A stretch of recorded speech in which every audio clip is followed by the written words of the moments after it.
So let's just start with the election results. So those of us who haven't necessarily been reading the paper so carefully, how did it fall out for the Jews in America? And in Israel, without them voting, where are you sensing or reading or understanding from your connections and reporting, what's the feeling there about our president-elect? But let's start with the U.S. Pointing at me to start. You go. You're the political. Look, obviously there's a lot of dust to settle still, so it's not clear exactly if this election was quote unquote good for the Jews. But I guess I think maybe I'd like to take a step back and just, because I think there's a number of trends going on that are affecting Israel, dramatically different trends than from, when Barack Obama came into office. And one of those trends is going to be the Trump presidency. And I think there's a fixation right now on making it all about Trump. And I think Trump is one of the things going on that we should look at. But he's not the only thing going on. I was struck, I don't know, how many people saw the 60 Minutes interview of Netanyahu? Okay, so that was an amazing interview. Because I watched that interview that Leslie Stahl did, and I thought, wow, this is an interview, the question she asked, that could have been given 20 years ago. It was still fixated on the exact same issues. This is not a criticism, but it's just fixated on the exact same issues 20 years ago, 30 years ago, as though we were like debating who is right and wrong around the time of the first Intifada. And what was interesting is 2 days after that interview, Prime Minister Netanyahu got on a plane, and he's flying to Azerbaijan and Kazakhstan, two Muslim-majority countries that an Israeli leader has never reached out to, traveled to before, and this is part of a broader diplomatic outreach strategy that he has. It's almost like we're so fixated on what's Trump going to do about the settlements? What's Trump going to do about the peace process? What's Trump going to do about moving the embassy to Jerusalem? You're taking all my questions. Sorry, I'm not going to answer them. The good news is I'm preemptively not answering them. What I will say is these are the big trends that I see going on in the region, and I'll just rattle a few of them off.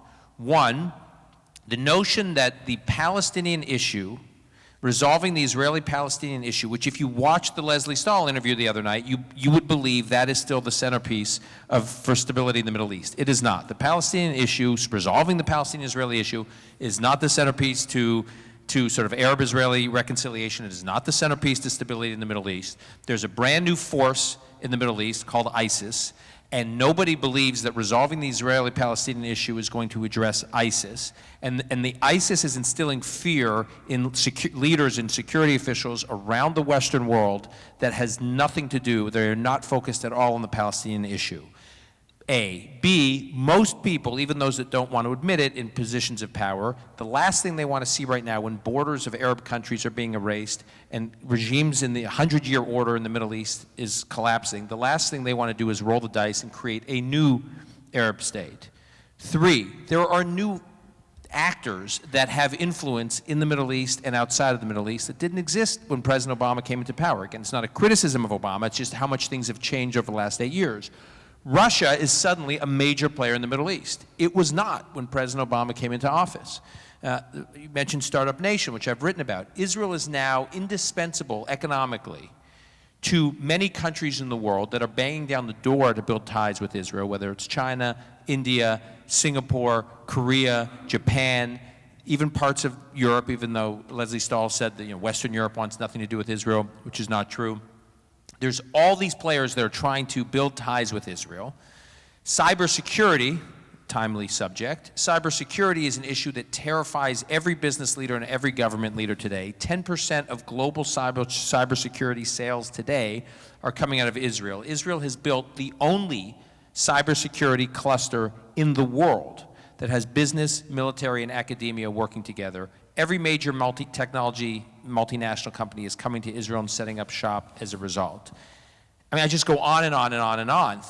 These are all things that have really taken off in the last 8 to 10 years. So it's not, I guess people say, Trump's elected, is Trump going to basically tell the Israelis, I'm going to ignore you in a good way, meaning I'm not going to put pressure on you, Prime Minister Netanyahu. Do whatever you want to do. That's sort of the conventional wisdom. I'm not going to press you with a peace process. You can sort of run rampant with your policies, and as though that's the game-changing factor. And I would just argue Trump will probably do that. But that's just one of many factors. All these other factors have taken the pressure off of Israel, and I just think Israel's geopolitical position in the world has changed dramatically long before Donald Trump got elected. And just before I move to David, though, the fact that you say that the Israeli-Palestinian peace process issue is not the cornerstone really at this point, where does it fit in terms of the next chapter? If he asked your advice as to, would it be a hands-off, let them figure it out? I mean, without knowing exactly how he comes out, what would your advice be about that particular conundrum, which obviously has been intractable for so long and consumed many American Jews? I mean, David has much more hands-on experience with this than I do, but I would advise that there's very little correlation between intense U.S. engagement on the Israeli-Palestinian process and real concrete results. A, in other words, most American presidents who have really tried don't have much to show for their efforts.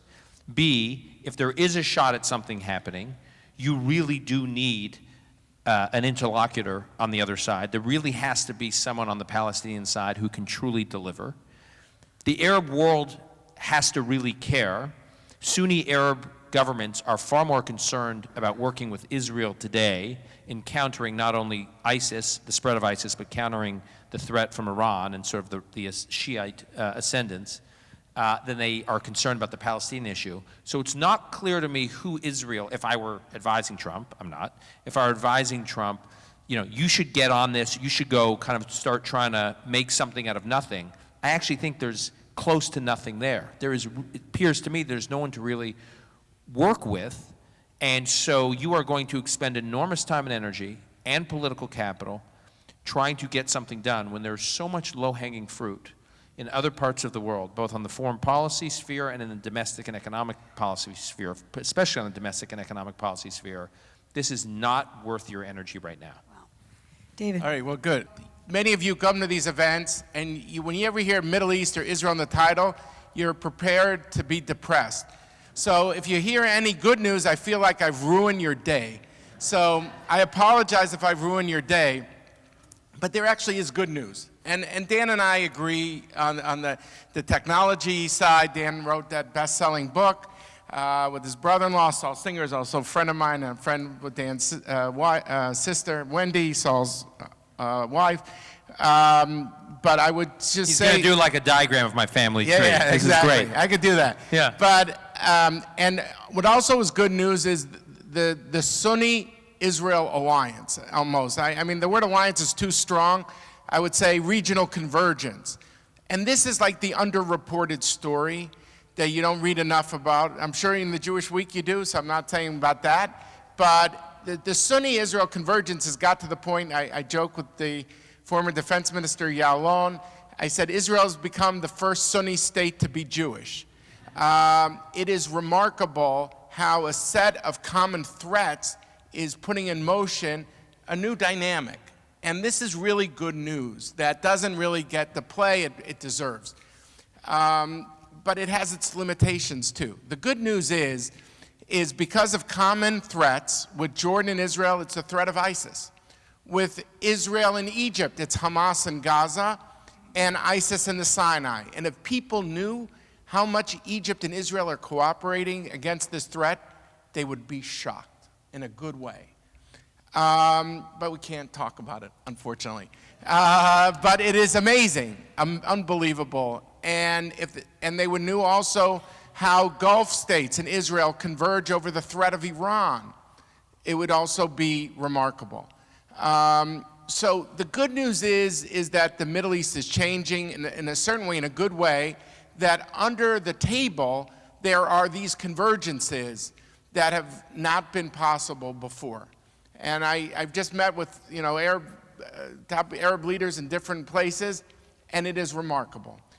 But there's also, and this has I think been reported in the press, and I'm not saying anything I'm not allowed to say, but that the former head of the Mossad told Netanyahu, Israel, and I apologize if I offend anyone, he said Israel has become the mistress of the Middle East. Everyone wants to be with us, just not in public. I should be saying that maybe in a synagogue. But but that is really, there's a kind of a glass ceiling to this right now, is that when it comes to security and counterterrorism, there are these regional convergences because of joint security threats.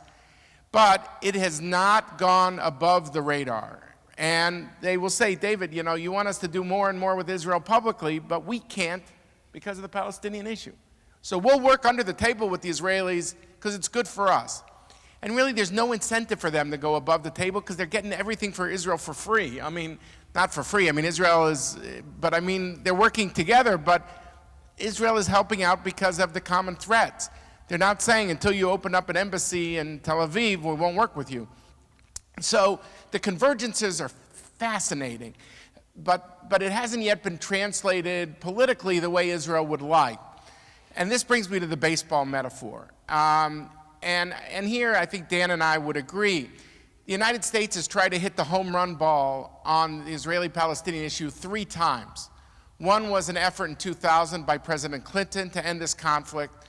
One was an effort by Condoleezza Rice in Annapolis in 2007 and 8. One was an effort that I was privileged to be part of in 2013 and 14. Those were the 3 big efforts of the United States in 15 years. But what happens with those of you who are baseball fans know, and those of you who aren't, I'm sorry by bringing baseball into this, but when you try to swing for the fences, it's easier to strike out. And therefore, what I would argue is not to say don't be involved, Mr. President, but to say we need some singles and doubles. There are things that you can do, that you're doing them not because Trump is twisting your arm, but because you want to do it for you, because you want it to be a Jewish state, of course with equal rights for all citizens, and you don't want it to become a binational state. And so you're not doing this as a favor to anybody else, you're doing it for yourself. And to me, this is what's interesting. And here's the counterintuitive part, which I think people haven't yet really, it is internalized. In a certain weird way, if you follow the Israeli politics, and I realize that understanding Israeli politics is sometimes putting your head in a washing machine. The more you know, the less you understand. But the reality is that Netanyahu is facing a very difficult quandary. Intellectually, he tells people privately, I know if we don't do anything, Israel's not a Jewish state anymore. It'll become a binational state. On the other hand, my base on the right doesn't want to hear that. So how does he square that circle? And how does that fit with the Sunni Israel good news story of 2016 and the last few years? The way it squares is, I think in a certain way, he relies on the United States to be the heavy in a certain way. And because if he doesn't have an American policy on the West Bank to hit singles and doubles, and again, I think Dan and I probably agree the grand deal is just, the home run is impossible. I could discuss this at length if you want, but my point is that he needs the United States to play some role on this. I think it should be more differentiated than the way Obama did it, personally, and I'm happy to explain that and elaborate, but I think without that, it becomes his moment of truth. Because the way he squares the circle now tells people like Naftali Bennett of the Jewish Home Party and other coalition members, what do you want from me? It's the Americans. If there's no Americans suddenly, if they say you've got a free check, an open check, a blank check, do whatever you want, suddenly he can't square the circle. Because right now he doesn't settle over the fence, as we call it, over the security barrier. 80% of the settlers live in only 5% of the land, largely adjacent to the old 67 boundary. But Bennett wants them to build everywhere, beyond the fence, and he doesn't want to do it. But it's easier for Netanyahu to blame Washington. But what if Washington disappears? Because there's a new guy, his name is Trump, let's say. All of a sudden, he's now in the hot seat. He's in a position he's never been into, which is he's got to decide between the nexus between the policy and the politics. He's never had to do that. And you should say, good, let him be on the horns of the dilemma. Let him force that decision. It's great. I don't think he's capable of doing that. Can Okay, I just respond And real therefore, the quick? U.S. helps him Go in ahead. a certain way. I'm not saying to continue Obama. I want to be clear, and I'd like to elaborate, but anyway. Okay, I so talk first of long all, enough. look, I agree that Netanyahu, in a sense, sort of counterintuitive, is under immense political pressure domestically in Israel from the right, because they will say, they are already saying, Bennett has said this, how could you miss this moment? You've got Donald Trump who's giving you a free hand, go annex this, go annex that. So I agree he's under pressure. I'm all for singles and doubles, if they are possible. All I'm saying on the Sunni-Arab reconciliation, low-key reconciliation, or working relationships, let's call them. I agree there's a glass ceiling, but what are we actually talking about? So there's now a growing security relationship between Israel and Sisi, particularly between Israel and Egypt, and Israel and Saudi Arabia, that's really new. And there's growing economic activity. I mean, I'm stunned by the number of Israeli startups I work with who are now flying to Jordan or flying to Cairo in order to get to Saudi Arabia, UAE, just go through the GCC countries. So there's economic, it's low key, that people aren't celebrating it, it's not being reported in the press, but there's stuff happening. So I think there's a tendency among us Jews. It's not enough that there's stuff happening. We want everybody to say that it's happening. It's like it's not okay. It's not enough that we have closer ties with the Saudi government. We want Saudi government to say, we're doing business with Israel publicly. We want the public bear hug. And I'm saying we're probably not going to get the public bear hug for a long time. I'm dubious that Israel even gets the public bear hug if they make progress on the Palestinian issue. I'm saying that what they are doing beneath the radar is important. It's powerful, and it might be as good as it's going to get, short of the public recognition. I just have to say that both of you are describing a much more optimistic, positive picture than I think any of us expected, certainly me expected. And I don't think it's just that we're despairing Jews. We're not feeling it. I mean, what you're saying, all this under the radar, things behind the scenes. So at what point does this become something that actually people see is affecting lives there and also our sense of kind of stability, and obviously it affects the whole region, but there is I think now more of a sense of instability and insecurity than before the Trump election. Among Israelis or among American Jews? I would think the way American Jews are perceiving it. I understand, am I wrong, but even from Gary Rosenblatt's column, that Jews in Israel are feeling actually pretty gung-ho on this next chapter. And I would love, even though I know you didn't want to address it, that was my first question, can you just address that a little bit so we understand that? Why are they feeling like this is a positive in terms of their own lives? Look, I would say, look, this, in some ways, it's not a new phenomenon. If you go back to Richard Nixon after '73, the '73 war, I spent months of my life on understanding what happened in U.S. diplomacy during the war. But the Israeli takeaway is Nixon's airlift, was a game changer. It enabled Israel to cross the Suez Canal. American Jews saw Richard Nixon, as almost like a demonic force. And you could argue that in terms of Israeli and American Jewish divergence, we saw it during the George W. Bush period too, where most American Jews traditionally vote Democratic. Whether it's 70% or 80%, it didn't hit those numbers during Carter in 1980, but it's largely been up there because American Jews vote on a panoply of issues. Israel might be a threshold issue, but basically if Israel is not being threatened, in a very tangible way, you could check that box, and only maybe 10% say they vote solely on Israel. Maybe they tend to correlate with being many of them Orthodox or AIPAC supporters. I don't know. But it's a threshold issue, but American Jews vote on a range of issues. While Israelis tend to vote on how they view the president, does he pressure them on this or not? And that tends to be the larger lens. Many American Israelis thought George W. Bush didn't pressure them, so they liked him. And American Jews saw Bush through 20 lenses. And I think that's, we saw differences on Obama too, that American Jews voted very heavily for Obama in 2008 and 2012, while the Israelis tended to see it mixed. I think they came in predisposed to him, but the Iran issue and how the prime minister's tension with him colored their view of him. So the American Jews are going to have multiple lenses because of their deep connection to civil liberties and a variety of issues that Israelis aren't going to have that level of sensitivity. Now, you know, some people have taken it to the nth degree and say, well, Israelis are red states and American Jews are blue states.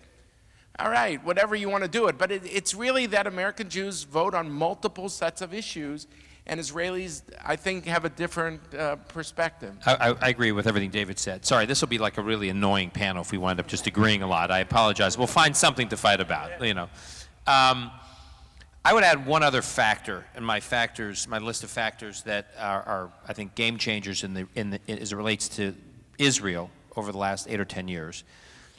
One of them is, as an electoral matter, a domestic U.S. electoral matter, and as it relates to Israel, the American Jewish community just doesn't matter as much. I know that's hard to tell a room full of Jews that, but To Israelis. to U.S. policy in Israel. I mean, don't get me wrong, it's important, but what we've seen over the last few years, and it's something I'm very involved with, the rise of and the growing sophistication of pro-Israel activism among evangelical Christians is like, it's an unbelievable story. So about 80 million evangelicals, something like that in the United States, and they are getting much more organized and much more sophisticated about how they advocate for Israel. And the center of, U.S. politics as it intersects with U.S. foreign policy is decreasingly going to be on the Upper West Side, and more is going to be in places like Oklahoma and Tennessee and, parts of the Midwest where evangelical Christian communities are getting organized on this issue. It is up there with, this is going to make people uncomfortable, but it is up there as a priority issue for that community with the abortion issue, with the gay marriage issue, with some of the church-state, broader church-state issues. Israel is a priority.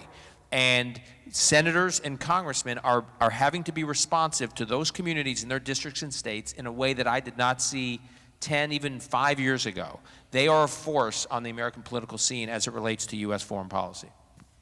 Just to echo that, because Gary wrote about it this week, I want to quote it. He said the consensus at the media summit where he was with, a whole bunch of journalists in I think, Tel Aviv, the consensus from Israeli government officials, organizational leaders, and journalists was that most Israelis don't understand or really care about diaspora communities or their concerns. Inactivity on the Palestinian peace front, lack of equality for traditional and liberal prayer at the Western Wall, and the Orthodox rabbinate's control of personal status issues like marriage, divorce, conversion, and burial in Israel. I raise this because the divide you're talking about seems like it's going to be important now between what we all, whether we're at Central Synagogue or any place in these liberal communities, New York or wherever, our feeling is important, is not really shared by our counterparts there, and yet we're often assuming that the concerns are the same. And I'm wondering if what you were talking about, everyone here is very much focused on not being on the radar when you go over to Israel, is somehow going to actually affect public opinion here and cooperation long term, even a sense of financial support from American Jews. Is that going to be important? And here, Dan and I might have some, we're going to have some disagreements, but look, because it gets back to the point I think about the Sunni Muslims, believe it or not, in Israel. I don't think that you move on the Palestinian issue because of the Sunni Muslims won't put up a flag at an embassy in Tel Aviv. I think that ultimately Israelis, maybe now they see often the U.S.-Israel relationship through what I call the security discourse, and what threatens them. But I tend to believe that I don't see the Palestinian issue as a giveaway to the Palestinians, or it makes the Americans happy with pressure, or it'll make the Sunni Arabs like us more. I think more and more will say, is Israel a binational state or isn't it? Is it a Jewish state or it isn't?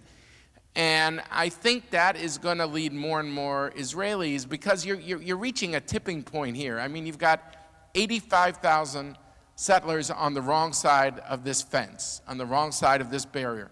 And while Dan and I will agree there's no grand deal to be had, okay? And again, I'm happy to go into it if you're interested why.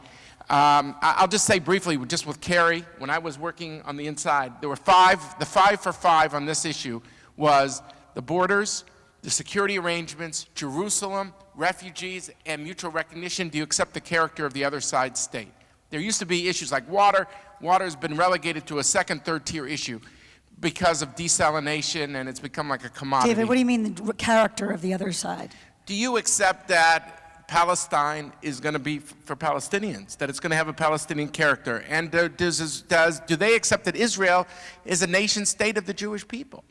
And that is something that has resonance.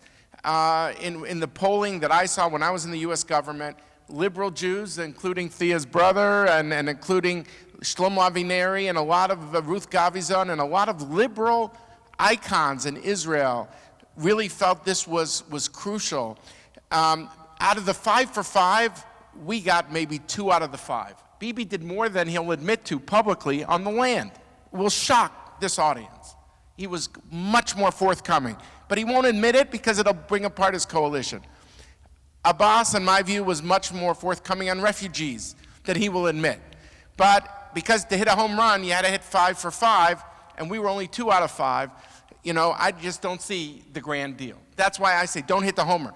But how does this all relate to divergences between your point about American Jewry and Israel?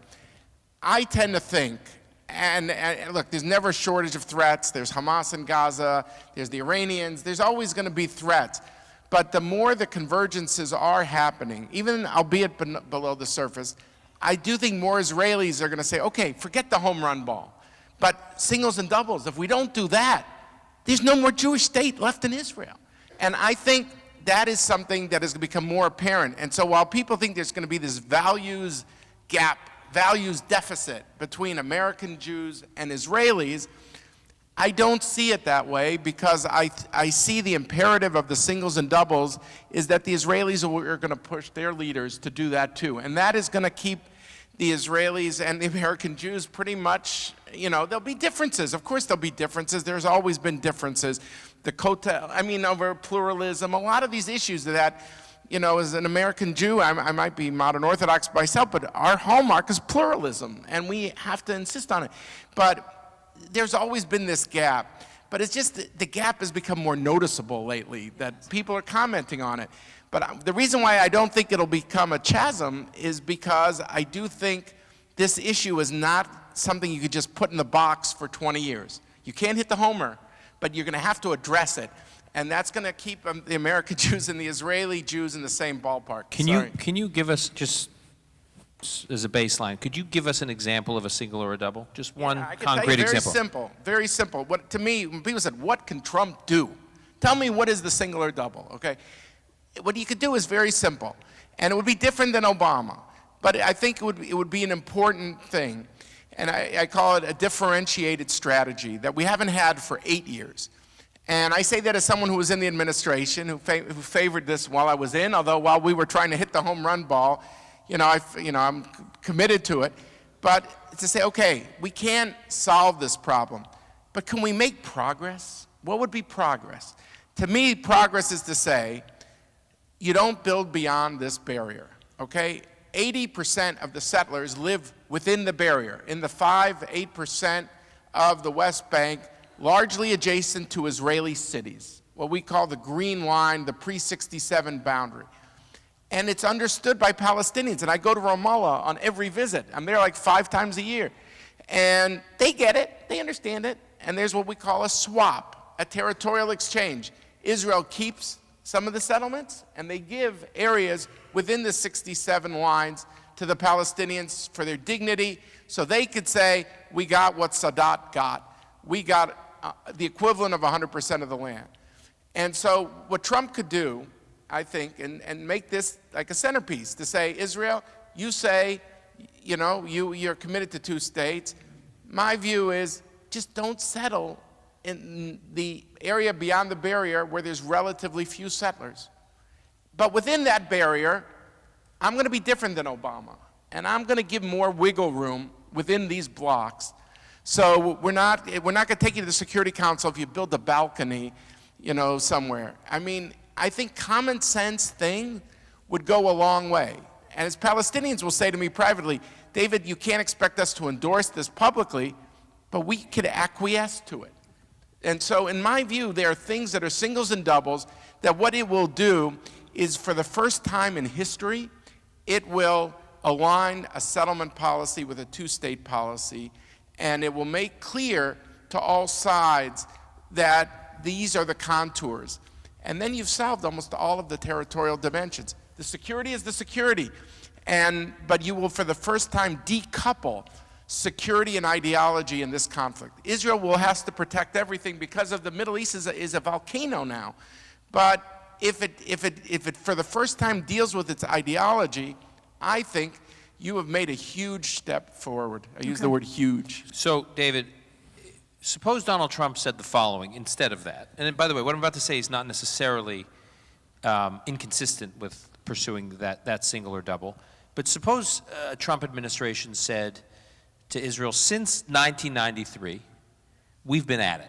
We have been trying. As you said, just the last 15 years alone, 3 presidents, Obama, George W. Bush, and Bill Clinton. We have been working at this, and we don't have that much to show for it.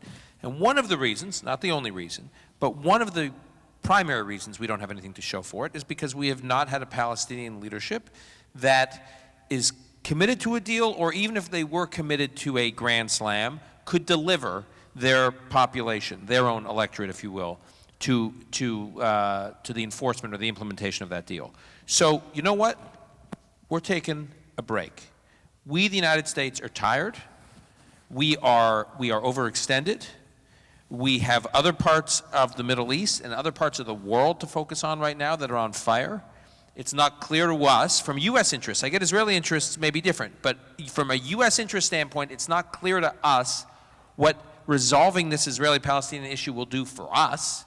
So we're going to take a break from working on this. Now, you Palestinian leadership, when you are ready and when you are serious, please, it's sort of the inverse of the James Baker line in 1991. When you're serious, here's the White House operator's number, call us, what he said to Yitzhak Shamir. But seriously, when you are ready and serious to go for a big gamble and try to get something comprehensive done, let us know. But otherwise, we are tired of chasing both parties, and we're going to check out for a little while. What do you think the Palestinian leadership's reaction would be? Well, first of all, like I said, for Netanyahu, it puts him in an impossible position, because then Bennett is going to say, there's no Americans. The adults have left the room. We're home alone, guys. We can do whatever the hell we want. Excuse me. And so I think that puts him in a very difficult position. But you're saying, look, forget Israel's interests, American interests. Right. We got other issues. Okay, but I mean, the fact is, the U.S. is somewhat checked out the last few years since our effort ended in 2014. But look, there is a thin line here, in my view. And by the way, I don't mean to suggest what Israel has to do. The Palestinians have to do things. It's outrageous that they have a foundation there that gives money to families of suicide bombers. And we should insist on it. Just like we insist on the Israelis hitting a single or double, we should insist on them hitting a single or double. It's not the 5 for 5. But it's a way of telling each side to convey to the other side they have a partner. Here's my concern. So I don't see myself as like, I think the Palestinians have their homework they've got to do too. My fear is at a certain point, the Israeli and Palestinian security guys are working day in, day out, again, below the radar, which you don't maybe see, to maybe keep Hamas out of the West Bank. The way the Palestinians justify this to their own people is, this is state building. If we're serious people, we got to work with Israel on security. You don't read it on the front page of the New York Times or the Wall Street Journal, but that's what's going on. At a certain point, if these people have nothing to show, in my fear, these people are going to be called collaborators in their own society. Like, you're just making an occupation more efficient. You're just helping the Israelis. You got nothing to show for it. So I see the singles and doubles as a way to grease the wheels also of the security cooperation. And I am concerned. I mean, I talked to Israeli generals. This isn't me. I mean, but across the board, I mean, I'd say 8 of them, I polled them, saying if there isn't progress, they said, David, that thing's going to collapse. And if they collapse, who fills the vacuum? Hamas. So I see the singles and doubles as not just because A, I believe in coexistence, B, I care about Israel as a Jewish state, and C, I want to keep the security cooperation going. And I feel if you say, let's just put it in the freezer for 5 years and then see what happens, we might come out of the freezer that there is no Palestinian Authority, and we're going to look back at this period and said, we miss it. And so I see multiple reasons why there should be singles and doubles. Okay. Dan, you said history shows that those presidents who have had strong relationships with their Israeli counterparts are best able to convince Israelis to make sacrifices in the hopes of peace. So whether or not you want to talk about Trump specifically, I'm going to make you. Do you see possibility for this with him and Netanyahu? And if you could also talk a little bit about the Obama-Bibi relationship, which everyone has been reading tea leaves on, and there's been many articles about how fractured that relationship became. Yeah, sure. I mean, look, I believe, I'm sure David would agree, that the most progress any U.S. president, more or less, has been able to generate on Israelis' leadership making sacrifices in pursuit of peace has been when, among other things, there is a sense that the Israeli president is standing unconditionally, side by side with the Israeli leadership. You saw it with the relationship between President Bill Clinton and Prime Minister Rabin. You saw it in the relationship between President Clinton and Prime Minister Ehud Barak. You saw it in the relationship between President George W. Bush and Ariel Sharon. Who would have thought that Ariel Sharon would have unilaterally disengaged from the Gaza Strip, uprooted thousands of settlers from their homes. I mean, we sort of take it for granted now. It was a pretty amazing thing. I do not believe Ariel Sharon would have done that without a sense that George W. Bush and his administration had Sharon's back. So I think it is critical to an Israeli leader taking risks. I think that, obviously these things are so very hard to predict because this Trump administration is in formation and it's also very fluid. But that being said, I think that President-elect Trump and President Trump will provide the rhetorical support for Israel. So he will be, so to speak, saying all the right things that will give Israel the sense that they have this unconditional support from the U.S. president. But there will be limitations. And those limitations include the following. One, as I said earlier, I think this administration is going to be overstretched. We're already overstretched, and they're not even staffed up yet. In 2012, in the early fall of 2012, with the Romney campaign, we thought we had a shot at winning. And we had a robust transition process in Washington. We had a number of people for each important national security position already vetted, ready to go. We only had to pick from many of them to slot them in. So when you say overstretched, you mean they're not resourced. I mean, they didn't expect to win. And in a sense, I don't blame them. They didn't expect to win. And it's hard when you don't expect to win or think you've even a shot of winning to actually get organized for governing. So they are scrambling now. And the idea that they're going to have this, hundreds of positions on the National Security Council. The State Department staff, now these aren't all appointments they have to make, but you're talking about an organization, 65,000, 70,000 people. It's a sprawling organization, it's a confusing organization, and it's often a very non-responsive organization. And it's going to take them a while to put people in place. And I just don't think they're going to have the bandwidth and the resources to deal with an issue, again, that even when fully staffed and resourced, American presidents have nothing to show for it. So there are real limitations. And I just say, one thing that does worry me, this idea that, Israelis are telling themselves, we're in great shape because Trump is going to say all the right things, stand shoulder to shoulder with us, and support us unconditionally, and give us a lot of running room, which I think is all true. I also think that what you are going to see potentially, and we don't know yet, potentially with this administration, is a real disengagement from a lot of other foreign policy issues that the U.S. has been wrestling with, particularly what to do elsewhere in the Middle East. And if I were Israel, I'd be worried about that. I mean, I hope that the Trump administration reassesses some of the things that they have said, But I think it is not good. On the one hand, one could argue it's good for Israel if the U.S. president leaves them alone, rhetorically says the right things, conveys that he stands shoulder to shoulder with the Israeli leadership, and basically gets out of their way. One could make that argument, that that's helpful to Israel. It strengthens Israel's hand in any negotiations or potential negotiations that has to do with the Palestinians. On the other hand, I think it is never in Israel's interest for the United States to be generally disengaged from the Middle East. Not just Israel, but from the broader Middle East. And again, remains to be seen. Tillerson, Mattis, there's a few other pieces that have to be filled in here that will give us a sense of where they're going. But right now, I think the U.S. government will be taking less of a hands-on role in the region, and that's not necessarily a good thing for Israel. Before you address that, I just want to talk about the getting geared up idea. And I don't mean this in any kind of a cynical way, or a snarky way. But Trump has prided himself on kind of lack of preparation and study. And even for me to prepare for today has been weeks of reading and work, and you go down a rabbit hole and you can't come up. Those of you, both of you have spent a lot of time in this. You know how complex it is. You know how intricate the history is. And does it concern you, or would you even suggest this is something that should be a priority for him to learn? I guess I would ask you, in a real way, to actually try to understand what he's inheriting. I'll just, look, what you're asking relates not only to the issue we're talking about tonight, it has to deal with everything. It has to deal with what to do about NATO. It has to do with what to do about Syria, what it has to do, how do you prepare to get a comprehensive tax reform bill through Congress, what to do about healthcare reform, what has to do with Dodd-Frank, what has to do with the massive regulatory reform that a lot of Republicans in Congress are pushing the president-elect to do.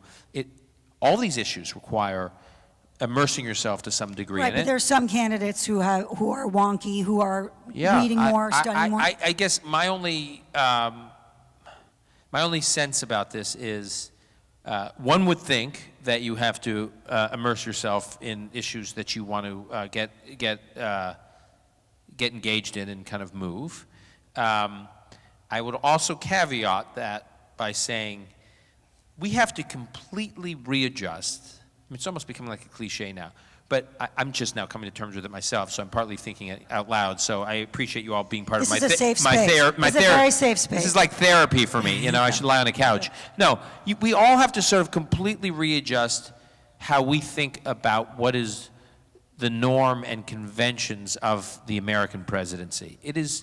Everything about it is just changing in more ways than I could get into tonight, and how this president operates. There's that great story about, when Trump was trying to recruit John Kasich to be his running mate during the summer, and they couldn't get Kasich to do it, and it's just been publicly reported that Trump's son called Kasich to try to get him over the hump, and he was really trying to sell him on how great it would be to be vice president, and he says, look, you got to understand, Governor Kasich, the way it'll work is if you're vice president, you will be in charge of domestic policy, economic policy, and foreign policy. You are going to get all that. And Governor Kasich said to Donald Trump Jr., he says, well, I'm just curious, what exactly is the president going to do? And he said, well, he's going to be in charge of making America great again. Now, in fairness, I think we're actually starting to get a window into that. It is unheard of for a U.S. Candidate for president to win the election and spend a big chunk of his transition period traveling around to states holding victory rallies. The campaign's over. And not only is he holding victory rallies, but he's starting to parade around with them at these victory rallies. His cabinet nominees. So he had like Jim Mattis, poor Jim Mattis at this rally in Michigan, I think it was, I can't remember where it was, in North Carolina last week. And by the way, I've spoken to some Republican leaders in Congress who say, this could be okay, actually. So we, the Republican leadership in the House and Senate, Ryan and McConnell, working with Mike Pence, working with whoever, the Defense Secretary, Treasury Secretary, and Secretary of State will be, we can work on running the government. And we can have President Trump out there building support for our agenda. In fact, if you look at the 2018 midterm elections, there are a large number of incumbent Democratic senators in red states or reddish, purplish states that Donald Trump won, that are up for re-election. And their biggest nightmare is Donald Trump spending the next 2 years traveling around to their states, holding rallies like he did over the last 2 weeks and like he did over the last year, putting pressure on these senators to either vote along with his agenda or building up their challengers. And there are some who are populating the administration who think this is great. Let Trump go out there. He actually has a real connection with the electorate that the Republicans' leadership has not had. Let him go out there and build support for what they're trying to do and help him defeat the ones that are standing in the way. And they will run the day-to-day affairs of government.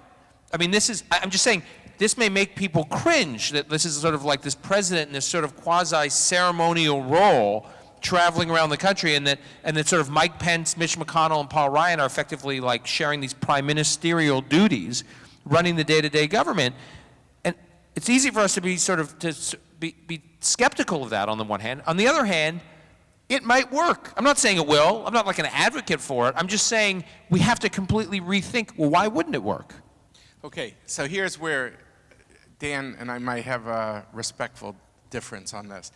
And I don't think I would have felt this way before I was in the US government, but having been in the government, I came out saying it matters a lot who's in that chair. Here's why. Because if Dan is right, and it's kind of a corporate model that Donald Trump is the chairman of the board, and all these cabinet secretaries are empowered, maybe that's not so bad. Especially if he has very good people like Mattis and others. Maybe that's not a bad thing. But the question is that the model, or is where I agree with you, Abby, is where immersion makes a difference, is that what we saw in the last 8 years is, and it isn't unique to the Obama administration, is a very centralized White House. And I saw it when I was in the government, that at the end of the day, what Obama would sit in a room with Susan Rice, Dennis McDonough, the chief of staff, and this guy Ben Rhodes, who was the deputy national security advisor. In many ways, that was the Kodesh HaKodashim. That was the Holy of Holies. That was like the super inner cabinet. And the secretaries weren't always empowered in the Obama administration. If he's going to empower his secretaries, then maybe it's not such a bad thing to have like a corporate chief of staff. But if the model is more like an Arab royal court, that ultimately it comes down to what the gut of the monarch wants to do, and things are centralized in that royal court, and he doesn't feel the need to immerse himself, we're in big trouble. So can I just respond to that? And then it's like a kid giving a book report who's not read the book. I mean, and everyone can fake, people can see who's faking it and who isn't faking it. Now, I want to give this president a chance. He's been elected. We have no other country, as the bumper sticker says. And so I think we owe it as citizens, as Hillary Clinton said, to give the man a chance. But I want to know, is it Dan's model that will save him immersion, a corporate chairman of the board model, or is it an Arab royal court model where everyone wants to be the last guy to talk to the monarch, and it's what his kishkas, his gut is telling him? Can I just ask, before you go, Dan, I promise you, just because you said Mattis is a good guy, and that surprised me, just that you're positing that. I had just a couple notes on quotes of his that surprised me. So just very quickly, as a detour, if you could, the U.S. pays a price for support of Israel, and Israel's West Bank settlements are turning Israel into an apartheid state. Good. So that's from our new defense secretary. Right. Look, I would say, with Mattis, and I happen to be in an event with him somewhere in Cairo. I mean, first of all, he's a warrior intellectual. I mean, he's a guy, I'm not saying intellectuals necessarily make better leaders. But he's reading. Yeah, he reads a ton. Someone gave him, a Marcus Aurelius, and he said, okay, I have 2 different versions. This translation is off from the original. He's a true kind of scholar warrior. And I think, though, him and some of the others, they've done these multiple duties in Afghanistan and Iraq. They've seen the jihadi issue up close. They've seen the Iran issue up close. They feel the American public doesn't always see what they see, and I think that, I think they're very aware of the threats. in terms of what he said as head of CENTCOM, without boring you too much, and I realize this is not a satisfactory answer, David Petraeus, who's another guy who, whatever you want to say about David Petraeus and his, what he did with unclassified material, anyone who's run CENTCOM means Central Command. The United States military is based on regional commands. Because of the history of 1948 and all this, where Arabs won't talk to Israel, Israel is left out of Central Command and is part of what they call EUCOM, European Command, EUCOM. So the net effect is that I find the rhetoric of anyone who is head of CENTCOM, and this bias, I think, is slowly coming apart because now Israel is dealing with the real Arabs for the first time. And so you don't hear these crazy suggestions that you heard 10 years ago, or 8 years ago, or whatever it was, 6 years ago. But I think that these guys play more to the home court, which in Middle East parlance, CENTCOM's home court is the Arab world. But if you talk to David Petraeus, as I've had the ability to, and I'm sure Dan has had too, you don't see somebody who has this kind of localitis, and so I wouldn't judge him on these comments per se, but I happen to agree with him that if you don't address the Palestinian issue, it's going to change the character of Israel. I would just, my own personal experience with this, so in 2003 and 2004, I was based in Doha and Qatar and Kuwait and then Baghdad, and when I was in Doha, I lived at Camp Asaliya, which is the Central Command or CENTCOM base, CENTCOM forward operating base. So it's like the equivalent of what David just said about CENTCOM, but it's the base in the region. And that's where the war was commandeered out of. And on any given day, I mean, we had to rely on this Air Force base, Qataris Air Force Base in Doha, which is where a lot of the war was run out of. And then we had all sorts of resources in Kuwait, and more quietly, we had all sorts of resources based in Saudi Arabia. And so I remember having to travel around and meet with all these governments all the time, and every meeting they'd kvetch about Israel, and you'd just sit and you'd listen, of course. I mean, there was no point in trying to win the argument with them. You're not going to tell them who was responsible for the intifada. It's just you listen to them, and you basically want the end of the conversation to be, but is it okay, can we land our planes here, like the U.S. planes? We don't, in other words, that's what these guys spent their time doing. Petraeus, Mattis, you have to spend your time working around these Arab capitals because you need a lot from them, and just in terms of where you headquarter your various assets. And so I don't hold that against them. And I would also say, in defense of Mattis, who I know reasonably well and worked with, there is no more fierce critic of the Iran deal than General Mattis, so much so that I think he was basically driven out of his job as head of CENTCOM by the Obama administration because they thought it was extremely problematic to have someone in the position he was in with the influence he had being so skeptical of this foreign policy priority for the administration. So I'm not worried about Mattis. I will say back to this debate about the model of White House governance. I had a conversation the other day with someone who I was strongly encouraging to go into this administration. And we're having a debate back and forth about whether or not what David just described, this sort of McDonough, Ben Rhodes, that sort of troika, Susan Rice, running the government. Okay, it was very tight. It was very efficient. It was very well coordinated. And I think their foreign policy was basically a failure. I mean, I just think the world does not look that much better off, and I could argue quite worse off since the president entered office. So it's not like this tight coordination, everything's run out of the White House, the president's micromanaging every moment necessarily works. Maybe if you delegate, still have coordination, but delegate to strong personalities in certain cabinets. I'm not saying that'll work either, but I'm not disagreeing with you. Okay. My fear is not that model or the delegation model. I think that model might work. I'm worried about what I call like an Arab royal court model, where you have someone who doesn't read, and his gut is what everyone wants to turn into action. That's my fear, but it might be not a reasonable fear because maybe they're going to do it the way you said. What worries me, the one scenario that worries me in what we're talking about is my experience with the U.S. military officer corps and the commanders, they do need to know where the president stands. I say what you want about Bush, on these national security issues, which I saw firsthand, he was very engaged. The military commanders knew that Bush was engaged. They knew he was curious. They knew where he stood, and it mattered to know where the commander-in-chief stands on it's not enough to say the defense secretary is going to tell you what to do, even though the defense secretary is in the chain of command. It is not enough to say my chief of staff is going to attend the NSC Principals Committee meeting in my place. They need to know where the president stands, and that's untested in terms of the model we're talking about. It's whether or not you can have a president who's not in it day to day. I don't know how the military will react to that. Before David, I just want to that point of knowing where your president stands, you may dismiss it as kind of tea leaves and we don't know yet, but there's a lot of data on just Trump and the sort of anti-Semitic tenor that came out of the election. You could say he wasn't responsible for it. Some would argue that he was. But in terms of modeling that and being, as you said, being the person in the chair, for those Jews, and there are many, who are concerned, who feel like we are in a different moment now, in terms of the as Foxman said, the sewer cover has come off.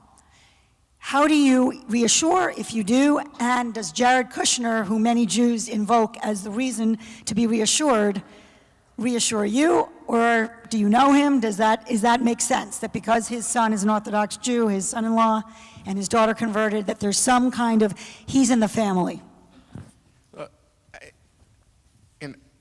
To half a sentence just on what Dan said, I agree with you. People want to know where their president stands.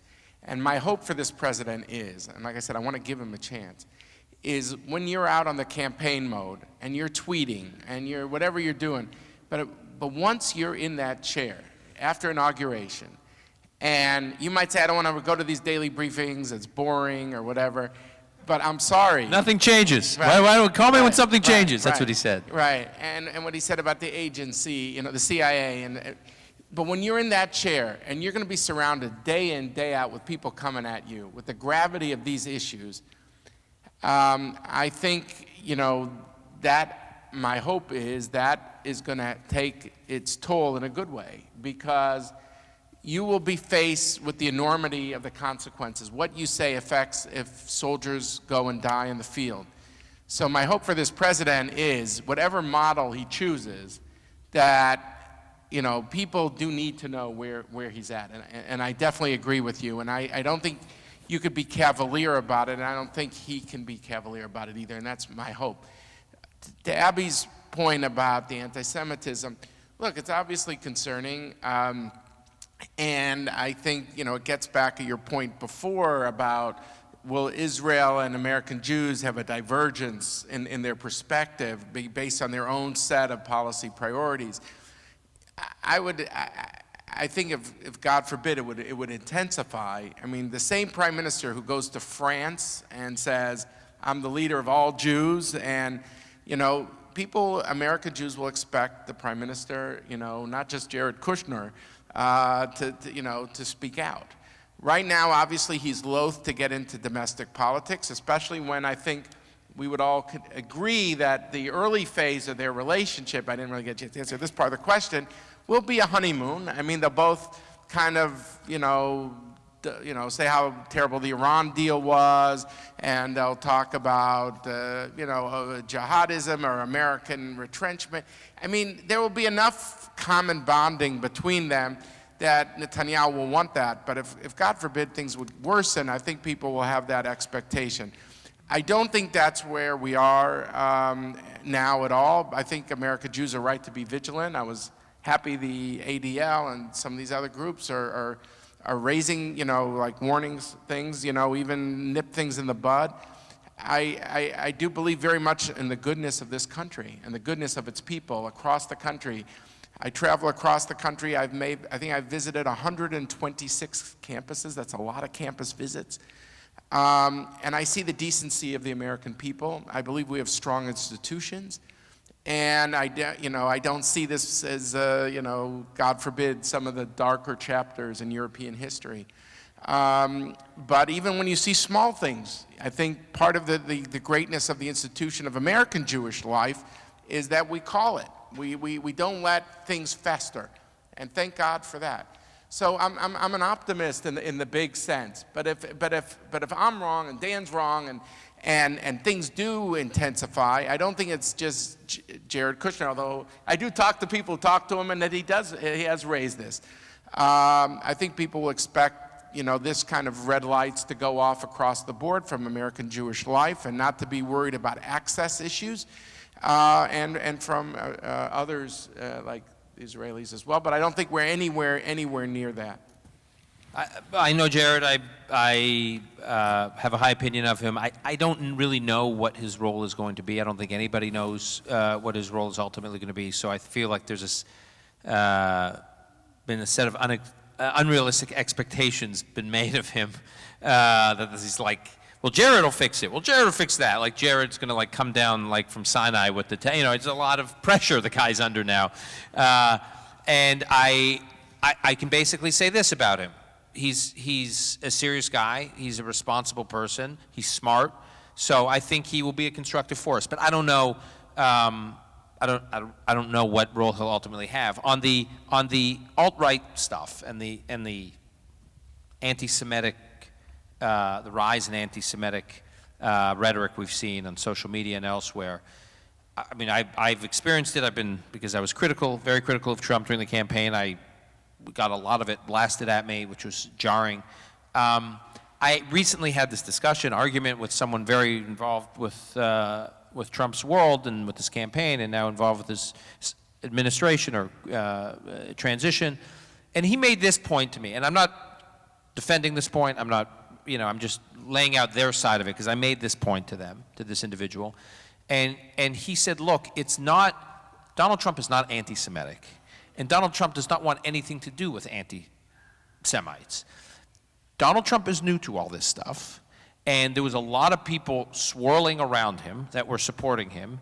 And he's not paying attention. It comes back to this point about being in the weeds. He's not paying attention to the day-to-day, this one's a model citizen supporter, this one is toxic, I should embrace this one, I should sideline this one. He's not in it. And so he doesn't think twice between hitting the retweet button because it's just like he sees someone saying something that's favorable to him and he retweets it and he doesn't think to look into the person's profile and look at the person's tweet history. Now this raises a bigger question. Should a president be sitting on Twitter every night? But I mean, it's not like he's embracing the content or the point of view of these people spreading this toxic stuff. It's just he's not thinking much about it, and I'm not defending it. I'm just saying it doesn't necessarily reflect anti-Semitism. I've thought a lot about this, and I've talked to a lot of people who know him well. I don't believe he's an anti-Semite. It doesn't mean I'm going to defend everything he's done. Certainly not.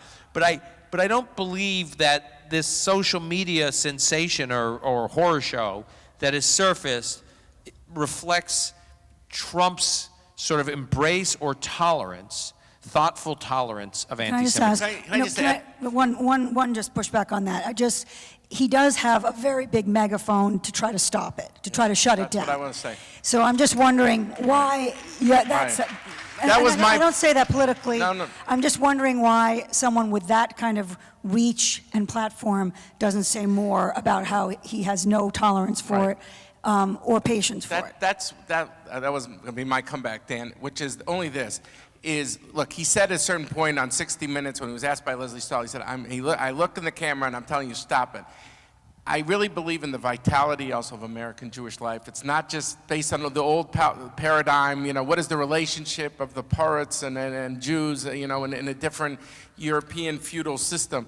The vitality of American Jewish institutional life, I do believe, is that if this thing grows, American Jews have every right to insist on that this president have his sister soldier moment to actively say, I want to disassociate myself and condemn everything these alt-right people are doing and insist upon it. And I think that is not too much to ask if indeed this phenomenon spreads. And I don't just rely on Jared Kushner, who I do think will be an all-purpose guy. Poor because Jared I think, Kushner. Because I do think look, Trump clearly thinks this son-in-law cares about the family. He doesn't have an outside agenda. And that's the source of his influence. So good if it turns out, great.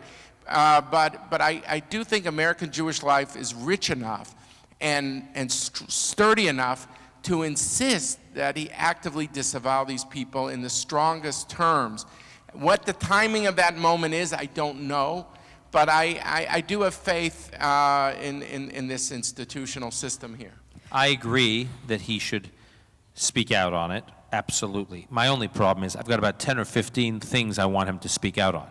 So I've got like a list, you know, of I want him to speak out on sort of correcting these attacks against the intelligence community. He still hasn't really addressed the whole, what he said about Judge Curiel, this idea that one's ethnic background creates a limitation on your ability to, you know, adjudicate your job objectively. I mean, I can go on and on and on. The religious test for, I mean, where do you, I mean, there's a lot of things I would like him to speak out on. Sure, this would be one of them.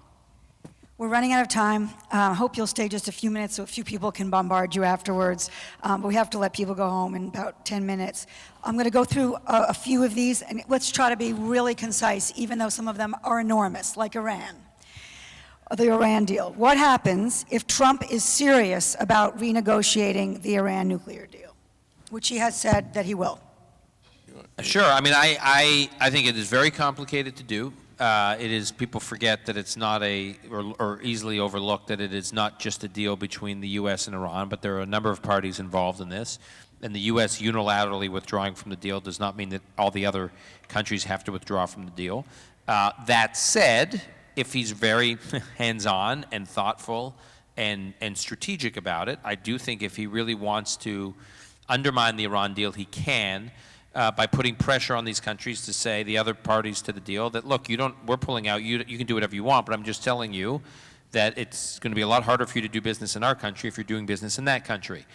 That could have an effect. I think what he's doing already, I think the stuff he said about the Iran deal, the sense of unpredictability that people are associating with him now, is going to have its own effect in undermining the Iran deal, because I think there are a lot of people around the world who have thought about investing in Iran and thought that under an Obama presidency and then a Clinton presidency, there would be a lot of encouragement, a lot of incentives to help Iran develop.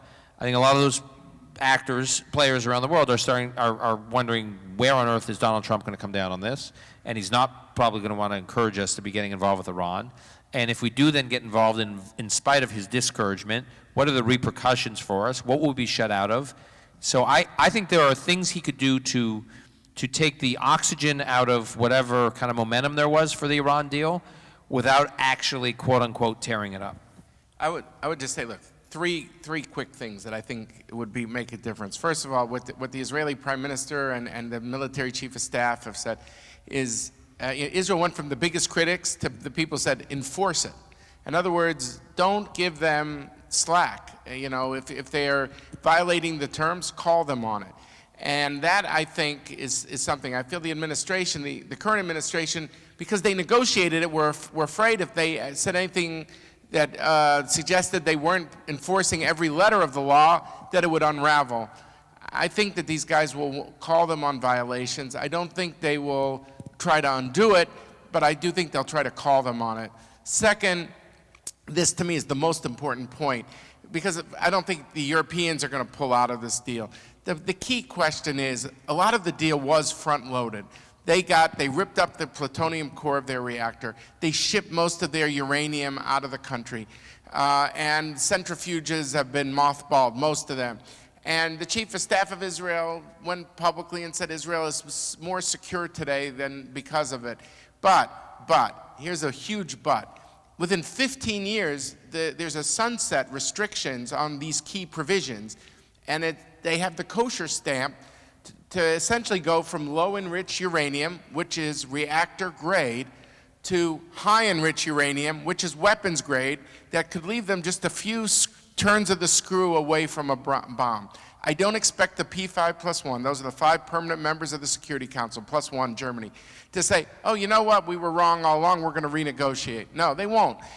But what the United States can do, because we're not Micronesia, is we can say, look, after 15 years, if you go from low-enriched to high-enriched uranium, you've crossed the red line. And that's a casus belli for us in the United States. We don't speak for the P5+1, but we do represent this small country called the United States of America. Okay. That, I think, would be huge. And the third part is call them also when they are doing regional things, like more arms shipments to Hezbollah and the like. I think the regional piece, even though it's not the nuclear piece, would also lower the temperature among the Arab world and Israel, who's concerned that Iran is going to use this deal to segue it into a kind of more aspirations for hegemony in the region. Those are three things you could do. Some of them are tonal, but I do think they will make a difference. Dan, you said this is a big turn. You said the key Israel conflict issue is ISIS. But on major college campuses, it's BDS. We support the Palestinians. That's a quote. Do you agree? Look, I do think that BDS is a college campus issue. I would argue that it is largely a college campus issue, maybe a college campus issue plus a kind of Europe-Brussels issue. But that's basically it. And I'm not saying we should ignore it. I think I have real concerns about the effect it is having on Jews going onto U.S. college campuses and how difficult it is making it for them to sort of proudly associate and defend and advocate for Israel. But in terms of its effect on Israel, I'm not saying it won't be a major factor, but it is not right now. I work with Israeli startups, I work with Israeli venture capital firms all the time. I ask them all the time, what is the effect of BDS on your business? They don't know what I'm talking about. They don't understand what I'm talking about. Again, this could change, but I'm telling you right now, BDS does not have a meaningful impact on Israel's economy. It certainly doesn't have a meaningful impact. I mean, Israel's relations in the world are expanding, not shrinking. This is like, Israel is not isolated in the world today the way it was 10 or 15 years ago. So I think BDS is important, but I think we need to understand it is a U.S. college campus issue and it is a sort of Brussels issue. I agree with Dan. I mean, the issue, if you look at it through the prism of like economic damage to Israel, it's virtually non-existent. Not on a single campus has this risen to the level of trustees, changing their investment portfolio. But where it's a serious issue, and I wrote this for Gary Rosenblatt in the Jewish Week, and this is a challenge I make to people here in this synagogue, and that is, as someone who's made over 125 campus visits, there's a shifting demographic in this country. Now, who knows under Trump how that's going to change, but from what we know, there's the Pew Research polls show, that like 43% of millennials are not white. And I agree with Dan, it's not an economics issue, but I am concerned that Israel is losing on these campuses, that the minorities are able to hook up with SJP, the Students for Justice in Palestine. They're not two-staters. They never talk about Israel at all. And my challenge to all of you is to help come up, and foundations like the Singer Foundation and other foundations, is to come up with a big, bold idea, like birthright. I don't want to use the word birthright for minorities because it has certain associations, and I'm not talking about 400,000 people like American Jews, but identify minorities on the 50 top campuses in this country. And they might be Hispanic students, Black Students Association, they might be LGBT, whatever it is, and say, I'm going to build a program that's going to bring their leadership of the campus students on these minorities, of these 50 campuses, just their leaders, not all of them, obviously.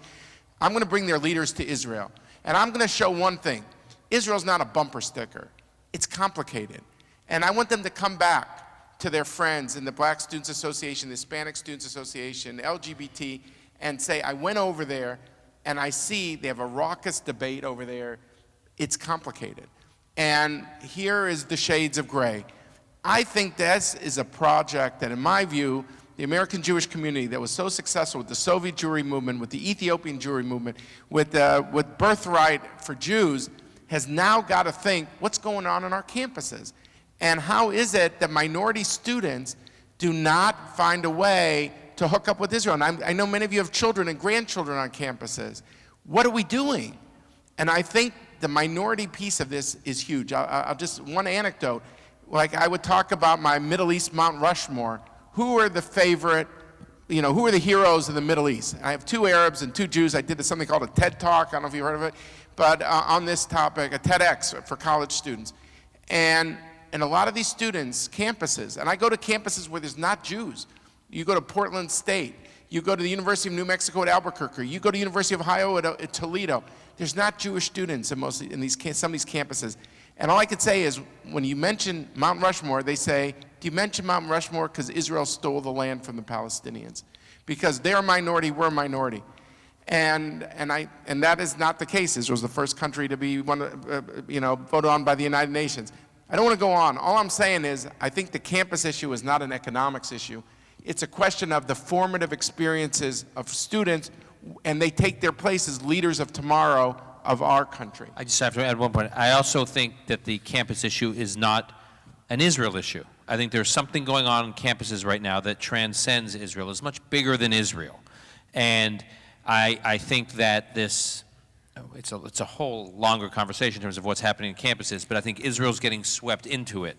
And it's not like if you could somehow figure out a way to win people over on Israel that we've solved the problem. There's something sweeping campuses right now that Israel is like I said, it's just getting swept into it. It's not about just winning people over on Israel.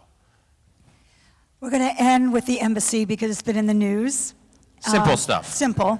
Very concisely, if you can. Trump has said he will move it. Others say this is a third rail, that he is oversimplifying, that it could start essentially a war, whether that's proverbial or real. Can you each address that? All right, look, on one hand, on the issue of the embassy, there is a historic injustice to Israel, which is that there's not an embassy in West Jerusalem. This is before the 1967 war. Going back to 1947, the UN said there'll be a corpus separatum. Jerusalem and Bethlehem will be in international cities, and that never emerged. But U.S. policy never changed since that UN vote of 1947. So Israelis are right to feel there's a historic injustice, and in a rational world, there should be a way to put an embassy in the western part of Jerusalem. Even if the Palestinians get 100% of what they want of East Jerusalem, it won't affect West Jerusalem. So I understand the Israeli perspective. The problem in the Middle East is what's rational doesn't always work. And there's so much passion about Jerusalem that the nuances could get lost. And it comes down to this question, which is, will it lead to violence? In 1996, Ehud Olmert was the mayor of Jerusalem. A guy named Benjamin Netanyahu was the prime minister of Israel. And they said, you put a tunnel in the old city of Jerusalem, and it doesn't affect the Al-Aqsa Mosque. But Yasser Arafat agitated against it. 17 Israeli soldiers died, 70 Palestinians died. Now, you could say, David, there's also been times where violence was predicted and it didn't materialize. So what does the embassy fit in? And the answer is nobody knows. So there's a risk.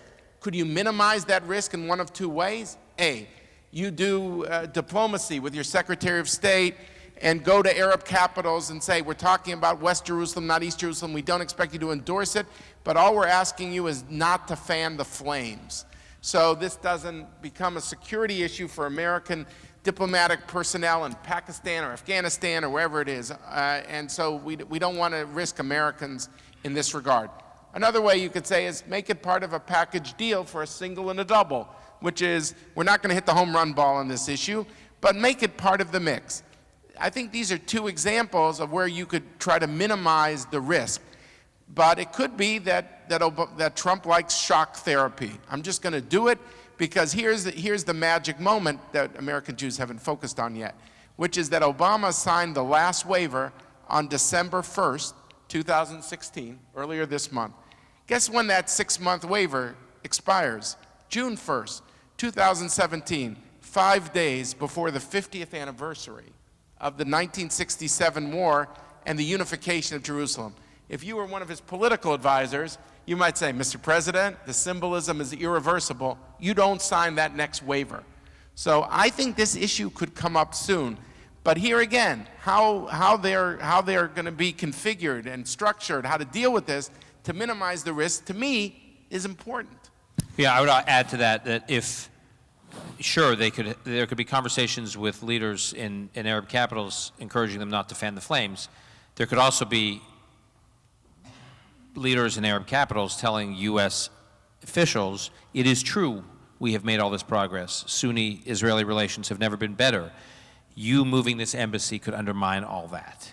And it will make it impossible for us to do all the back channel cooperation that we're doing. There are, let's end with the baseball metaphor, the singles and the doubles. Here's another single or double that could be done. Right now, the Consul General in Jerusalem is the only Consul General in the world, to my knowledge, that does not report to the ambassador. The U.S. Consul General in Jerusalem does not report to the U.S. ambassador in Israel. So in any other country, right, the consul generals in New York report through their ambassadors in Washington, who report back to their home country. In Israel, the consul general in Jerusalem reports directly to the U.S. government, to the State Department, not through the embassy, because that would imply that Jerusalem is a part of Israel over which the U.S. Embassy has jurisdiction. You could make organizational chart changes. You could say from now on, the Consul General in Jerusalem reports to the ambassador. That doesn't require the symbolism of moving a structure to Jerusalem, which would potentially be a lightning rod. So there are things that could be done that would be substantial changes without the symbolism of actually relocating the building. It's so easy. Thank you all. Thank you, Dan and David.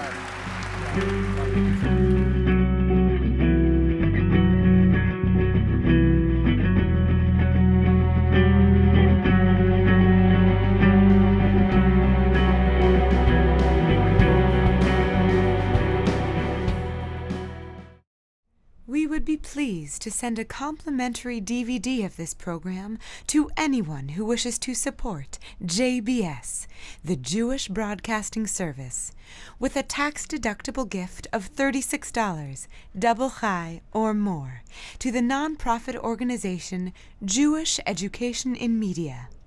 Simply visit the JBS homepage and click on the Donate button to make a donation by PayPal or your credit card.